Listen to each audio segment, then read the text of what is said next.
बिस्मिल्लाहिर्रहमानिर्रहीम। Today's topic of discussion is drug of choice. तो start करते हैं डिफरेंट कंडीशन के अंदर कौन सी ड्रग्स को आपने प्रेफर करना है। सही हो गया। तो सबसे पहले हाइपरटेंशन की ड्रग्स है। तो अगर कोई पेशेंट है हाइपरटेंशन वाला जिसको डायबिटीज़ मेलाइटिस भी है तो कौन सी ड्रग आपने देनी है। तो एक बात याद रख लेना कि हाइपरटेंशन और डायबिटीज़ दोनों से नेफ्रोपैथी होती है। तो स्पेसिफिकली डायबिटिक नेफ्रोपैथी के लिए जो ड्रग ऑफ चॉइस है वो एस इनहिबिटर होती है। और एस इनहिबिटर में कौन सी एग्जांपल आती है, कैप्टोप्रिल। सारी जो प्रिल सिस्टर्स होती है ना, प्रिल, सारी वो आती है एस इनहिबिटर। तो अगर पेशेंट को डायबिटिक नेफ्रोपैथी है या हाइपरटेंशन विद डायबिटीज है तो आपने एस इनहिबिटर को सिलेक्ट करना है। लेकिन एस इनहिबिटर की दो कॉम्प्लिकेशंस होती है, सॉरी दो कॉन्ट्राइंडिकेशंस होती है। एक होती है कि ट्राई कफ, दूसरा एंजियोएडिमा। इन दो कंडीशंस के अंदर आपने एस इनहिबिटर नहीं देने बल्कि आपने ए आर बीज देने हैं, एंजियोटेंसिन रिसेप्टर ब्लॉकर। तो सिंपल बता दिया कि अगर हाइपरटेंशन और साथ में डायबिटीज है तो आपने एस इनहिबिटर देनी है। अगर किसी पेशेंट को सिंपल हाइपरटेंशन है जिसको बोलते हैं प्राइमरी हाइपरटेंशन या एसेंशियल हाइपरटेंशन, तो ड्रग और चॉइस कौन सी होगी। तो ये डिसाइड करना है कि ड्रग और चॉइस कौन सी होगी। आपने एज देखनी है। अगर एज 55 साल से नीचे है, 55 से नीचे है, तो आपने एस इनहिबिटर्स देनी है। लेकिन वंस अगेन वही वाली बात कि अगर ड्राई कफ है, एंजियोडीमा है, तो आपने एस इनहिबिटर को रिप्लेस कर देना है एआरबीज के साथ। अगर एज 55 से ऊपर की है तो आपने क्या करना है। अगर एज 55 से ऊपर की है तो आपने कैल्शियम चैनल ब्लॉकर देने हैं। अब कौन से कैल्शियम चैनल ब्लॉकर, डाईहाइड्रोपिरिडीन, जिसमें आपकी आ जाती है एम्लोडिपिन। क्लियर। तो ये था प्राइमरी हाइपरटेंशन का ट्रीटमेंट। लेकिन अगर पेशेंट को हाइपरटेंशन के साथ हार्ट फेल भी है तो कौन सी ड्रग देनी है। अगर हाइपरटेंशन है और हार्ट फेल है तो अगला क्वेश्चन ये आता है कि मैंने सिम्टम्स को ठीक करना है या मोर्टेलिटी को ठीक करना है या मैंने दोनों को ठीक करना है। अगर मैंने सिर्फ सिम्टम्स को ठीक करना है, सिम्टोमेटिक रिलीफ प्रोवाइड करना है, क्योंकि जिस पेशेंट का हार्ट फेल होता है उसमें कंजेशन हो जाती है, क्योंकि वीनस बैक फ्लो होता है उसकी वजह से कंजेशन हो जाती है टिश्यूज के अंदर। तो अगर मैंने उसको ठीक करना है, सिम्प्टोमेटिक रिलीफ देना है, तो उसके लिए होती है डायूरेटिक्स, जिसमें लूप डायूरेटिक्स आती है और थायराइड डायूरेटिक्स आती है। सही हो गया। तो ये आपने याद रख लेना है। लेकिन अगर आपने मोर्टेलिटी को कम करना है तो आपने वंस अगेन एस इनहिबिटर्स या एआरबीज, इन दोनों में से। ठीक हो गया। और अगर आपने जब एआरबीज देने हैं हार्ट फेलियर वाले पेशेंट में तो साथ में आपने नेप्रिलाइसिन इनहिबिटर भी जरूर देना है जिसका नाम है सैकोबिट्रेल। सही हो गया। तो एस इनहिबिटर दे दिए, या फिर अगर एआरबीज देने हैं एंजियोटेंसिन रिसेप्टर ब्लॉकर तो आपने क्या देना है, नेप्रिलाइसिन इनहिबिटर जिसमें सैकोबिट्रेल आता है। क्लियर। और साथ में जो तीसरी ड्रग आती है वो है एल्डोस्टेरोन एंटागोनिस्ट जिसमें स्पाइनोलैक्टोन आती है। तो ये तीन ड्रग मोर्टेलिटी को कम करती है, ACE inhibitor, angiotensin receptor blocker plus neprilysin inhibitor, sacubitril और तीसरा एल्डोस्टेरोन एंटागोनिस्ट। और कुछ ऐसी ड्रग्स होती है जो मोर्टेलिटी को भी कम करती है और सिम्टम्स को भी कम करती है। उसमें हाइड्रोलजीन प्लस नाइट्रेट्स दोनों मिला के देनी है, या फिर SGLT2 इनहिबिटर्स जो आप डायबिटीज वाले में भी देते हैं। क्लियर। उम्मीद है कि समझ आ गया होगा। ये मैं सारे आपको फर्स्ट एड के पॉइंट्स बता रहा हूँ साथ साथ रफी के ऊपर, तो आपने ये अच्छे से सुन लेने हैं। नेक्स्ट है कि अगर हाइपरटेंशन है और साथ में डायबिटीज भी है तब ड्रग ऑफ चॉइस कौन सी होगी, एस इनहिबिटर्स होगी, क्योंकि ये डायबिटिक नेफ्रोपैथी के अगेंस्ट प्रोटेक्टिव होती है। क्लियर। लेकिन एक बात का ख्याल रखना है कि कौन सी ड्रग नहीं देनी। अगर पेशेंट को हार्ट फेल भी है हाइपरटेंशन के साथ तो आपने बीटा ब्लॉकर नहीं देनी डीकम्पनसेटेड हार्ट फेलियर वाले में, या कार्डियोजेनिक शॉक वाले पेशेंट में बीटा ब्लॉकर नहीं देनी। अगर डायबिटीज मेलाइटस है तो आपने बीटा ब्लॉकर नहीं देनी। क्यों? क्योंकि बीटा ब्लॉकर हाइपोग्लाइसेमिक सिम्टम्स को मास्क कर देती है। जब पेशेंट का ग्लूकोज लेवल कम होता है ना तो सिंपैथेटिक स्टिमुलेशन चलती है जिसकी वजह से ट्रेमर, पाल्पिटेशन, एंजाइटी, ये सब चीज़ें हो जाती है। लेकिन अगर पेशेंट बीटा ब्लॉकर इस्तेमाल कर रहा होगा तो उसको हाइपोग्लाइसीमिया वाले सिम्टम्स का पता ही नहीं चलेगा।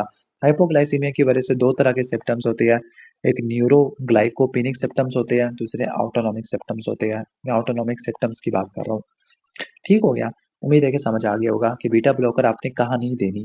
बीटा ब्लॉकर हार्ट फेलियर में नहीं देनी, बीटा ब्लॉकर आपने डायबिटीज मेलाइटिस में नहीं देनी, बीटा ब्लॉकर आपने एस्थमा वाले पेशेंट में नहीं देनी, क्योंकि बीटा ब्लॉकर से क्या होगा, ब्रोंकोस्पैज्म हो जाएगा। तो क्वेश्चन ये आता है कि अगर पेशेंट हाइपरटेंशन वाला आ गया हाइपरटेंशन है और साथ में एस्थमा भी है, तो कौन सी ड्रग आपने देनी है? तो आप कैल्शियम चैनल ब्लॉकर दे सकते हैं या फिर आप नाइट्रेट्स दे सकते हैं। अगर आपने बीटा ब्लॉकर देनी भी है तो कार्डियो सेलेक्टिव बीटा ब्लॉकर दे, जिसमें आपने एमसीबी रट्टा मारना है, मेटाप्रोलोल, कार्बिडोल, बाइजोप्रोलोल। क्लियर? समझ आ गया? ये था चीजें। लेकिन कौन सी ड्रग नहीं देनी है अस्थमा वाले पेशेंट में, तो उसमें आपने बीटा ब्लॉकर नहीं देनी और एस इनहिबिटर्स नहीं देनी, क्योंकि एस इनहिबिटर देने से भी ड्राई कफ हो जाती है और अस्थमा में भी कफ होती है, तो आपको डिफरेंशिएट करना मुश्किल हो जाता है। अगला सवाल है कि अगर पेशेंट हाइपरटेंशन के साथ आ गया प्रेगनेंसी में, तब कौन से ड्रग देंगे? मेन ड्रग इज लेबिटोलोल, लेकिन अगर ऑप्शन में नहीं है तो मिथाइल डोपा प्रेफर करनी है, अगर वो भी नहीं है तो हाइड्रोलजीन या निफिडिपिन। उम्मीद है कि समझ आ गया होगा। क्लियर? इसके बाद हम बाकी कंडीशंस के लिए ड्रग और चॉइस पढ़ लेते हैं। तो यहाँ पे कुछ सीजर्स हैं, उनके लिए ड्रग और चॉइस है। तो जो सीजर्स होते हैं ना, जो पार्शियल सीजर है, जिसको आप सिंपल पार्शियल सीजर वगैरह कहते होते हैं, तो या पार्शियल सीजर बोलेंगे या फोकल सीजर बोलेंगे, तो इसके लिए ड्रग और चॉइस कार्बामेज़ेपिन है। लेकिन अगर कोई न्यू नेट आ गया है तो इसमें आपने फिनोबार्बिटल देनी है। क्लियर? तो ये आपने रट्टा मार लेना है। इसके बाद जो आपका अगर पेशेंट कोई टॉनिक क्लॉनिक सीजर वाला आ गया है, ठीक हो गया, जनरलाइज टॉनिक क्लॉनिक या ग्रैंड माल सीजर, तब उसमें ड्रग कौन सी देनी है? क्लियर? तो उसमें ड्रग आपने कौन सी देनी है? उसमें वेलप्रोइक एसिड देनी है। तो सिंपल बता दूं, अगर फोकल सीजर है अडल्ट में तो आपने कार्बामेज़ेपिन देनी है, और अगर आपका न्यू नेट है तो उसमें फिनोबार्बिटल आ जाती होती है। अगर एब्सेंस सीजर है जिसमें डे ड्रीमिंग करता है, उसमें इथोसुक्सामाइड देनी है। इथोसुक्सामाइड देनी है। क्लियर? एक बात रट्टा मार लेना कि जो कार्बामेज़ेपिन है ना, वो सोडियम चैनल को ब्लॉक करती है, जस्ट लाइक फेनिटोइन, जबकि इथोसुक्सामाइड कैल्शियम चैनल को ब्लॉक करती है। और इन्हीं दोनों को ब्लॉक करने वाला काम वेलप्रोइक एसिड करता होता है। तो अगर आपसे पूछे वेलप्रोइक एसिड का क्या मैकेनिज्म होता है, तो वो सोडियम को, कैल्शियम को, चैनल को इनहिबिट करती है। इसके अलावा गाबा ट्रांसअमाइनेज एंजाइम को भी इनहिबिट करती है। सही हो गया? तो फोकल सीजर के लिए कौन सी ड्रग है? कार्बामेज़ेपिन आ गई है अडल्ट में, और न्यू डेट में फिनोबार्बिटल है। जनरलाइज टॉनिक क्लॉनिक सीजर के लिए या मायोक्लॉनिक सीजर के लिए वेलप्रोइक एसिड है। एब्सेंस सीजर के लिए कौन सी देनी है? इथोसेक्सामाइड देनी है। अगर पेशेंट को स्टेटस एपिलेप्टिकस है, स्टेटस एपिलेप्टिकस का मतलब है कि सीजर का ड्यूरेशन 5 मिनट से ज़्यादा का हो गया है, या फिर कंटिन्यूअसली सीजर आ रहे हैं, दरमियान में पेशेंट अपनी कॉन्शियसनेस को रिगेन नहीं कर पा रहा, this is called status epilepticus. इसमें मल्टीपल ड्रग्स देते हैं, लेकिन मेन ड्रग्स कौन सी होती है? बेंजोडाइजेपिन। बेंजोडाइजेपिन में भी कौन सी? लोराज़ेपाम की। And what is the mechanism of benzodiazepine? Benzodiazepine GABA channel को एक्टिवेट करती है, इसकी फ्रीक्वेंसी को बढ़ा देती होती है। सही हो गया? नेक्स्ट है मर्सा, मेथिसिलिन रेजिस्टेंट स्टेफाइलोकोकस ऑरियस। तो 3 ड्रग होती है जो कि मर्सा को टारगेट करती है। इसमें वैनकोमाइसिन आता है, लिनिजोलाइड आता होता है, और तीसरे फिडोक्सामाइसिन आता होता है। ठीक है, और किसी जगह पे क्विनिप्रिस्टेंट ये भी आ जाता है। लेकिन 3 ड्रग्स आपने रट्टा मारनी है मर्सा के लिए, वैनकोमाइसिन, लिनिजोलाइड, और तीसरी आ जाती होती है फिडोक्सामाइसिन। फिडोक्सामाइसिन मैक्रोलाइड्स है, 50S प्रोटीन सिंथेसिस इनहिबिटर। लिनाजुलाइड भी प्रोटीन सिंथेसिस इनहिबिटर। वेनकोमाइसिन क्या है?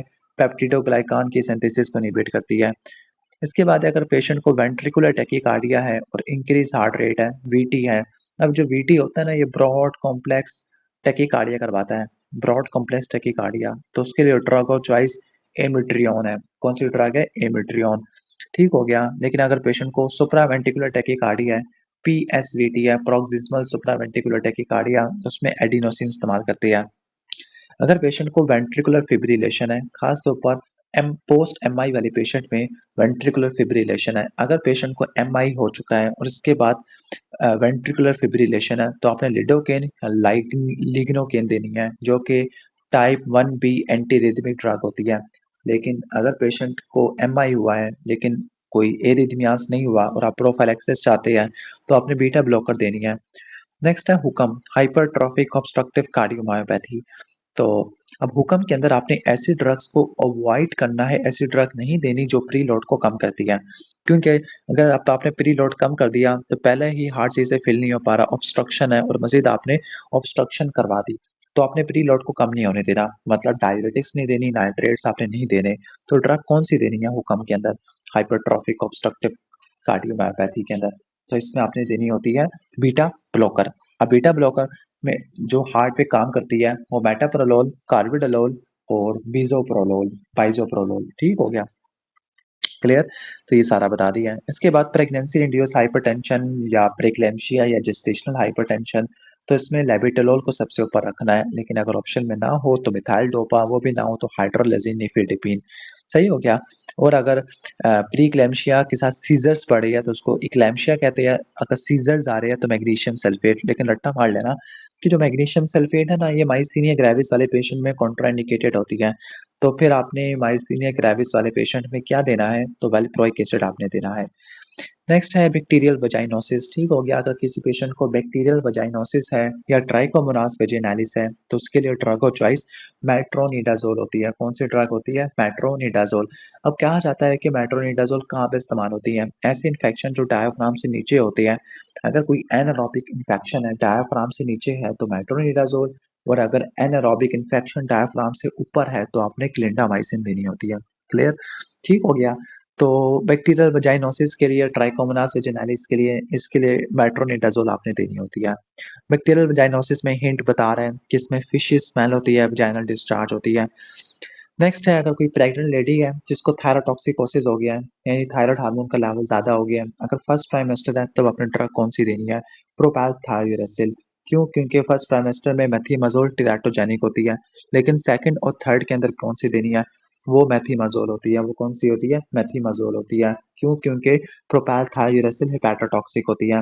सेम इज द केस अगर कोई फर्स्ट ट्राइमेस्टर है या लास्ट ट्राइमेस्टर है, उसमें आपने लो मॉलिक्यूलर वेट हेपेरिन देनी है प्रोफाइलैक्सिस के तौर पर, लेकिन सेकंड ट्राइमेस्टर में आपने वारफेरिन देनी है।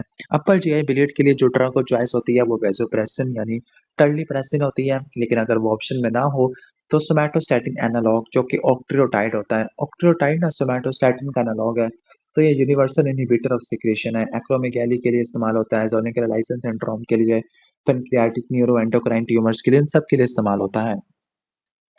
तो आगे वही बता रहा है इन अ पेशेंट ऑफ एस्थमा, एक एस्थमा और इस्केमिक हार्ट डिजीज वाला पेशेंट है। एस्थमा में कौन सी ड्रग नहीं देनी होती? एस्थमा के अंदर आपने कहने का मतलब है कि आपने बीटा ब्लॉकर आपने नहीं देनी होती। सही हो गया? और आपने एस इनहिबिटर्स भी नहीं देने होते। तो एक पे तो उसका बीपी कैसे कंट्रोल करोगे? तो यहाँ पे बेस्ट ऑप्शन है आईवी नाइट्रोग्लिसरीन। नाइट्रोग्लिसरीन क्या है? नाइट्रेट्स। और नाइट्रेट्स कैसे काम करती है? नाइट्रिक ऑक्साइड की प्रोडक्शन को बढ़ा देती है। नाइट्रिक ऑक्साइड साइक्लिक जीएमपी के जरिए काम करती है। अब कौन-कौन से hormone cyclic GMP second messenger के तौर पे इस्तेमाल करते हैं? तो वो हार्मोन होते हैं एएनपी, बीएनपी और आपका नाइट्रिक ऑक्साइड। ठीक हो गया? साइक्लिक जीएमपी के जरिए काम करते हैं। तो जो नाइट्रेट्स होती है ना, 3 ही कंडीशन में इस्तेमाल होती है नाइट्रेट्स। एक है एंजाइना। अब एंजाइना में रट्टा मार लेना, एनसीबी इस्तेमाल होता है। नाइट्रेट्स, कैल्शियम चैनल ब्लॉकर और बीटा ब्लॉकर।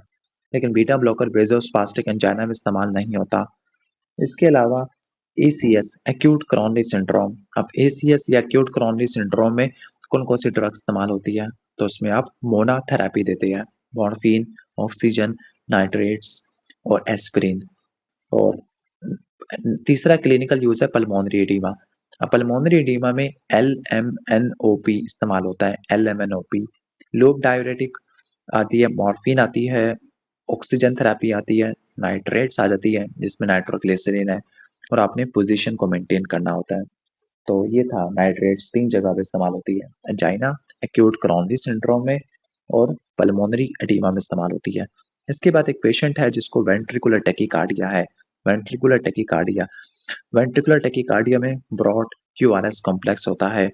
अगर वेंट्रिकुलर टैकीकार्डिया वाला पेशेंट है जिसकी पल्स बिल्कुल नहीं आ रही तो ड्रग कौन सी देनी है? अगर ड्रग कोई नहीं देनी, फिर अगर पल्सलेस वीटी है तो आपने क्या करना है? उसको डिफिब्रिलेशन करनी है। लेकिन अगर पल्स आ रही है लेकिन पेशेंट हीमोडायनेमिकली स्टेबल नहीं है तो डीसी कार्डियोवर्डियन करनी है। लेकिन अगर पल्स आ रही है, पेशेंट हीमोडायनेमिकली स्टेबल है तो इमिट्रियोन देनी है। इमिट्रियोन और कहाँ पे इस्तेमाल होती है? इमिट्रियोन एक और जगह पे भी आएगी, वो होगा एट्रियल फिब्रिलेशन। एट्रियल फिब्रिलेशन में जो रेट कंट्रोल के लिए एबीसीडी देते हैं। ए से इमिट्रियोन, बी से बीटा ब्लॉकर, सी से कैल्शियम चैनल ब्लॉकर और डी से डाइजोक्सिन।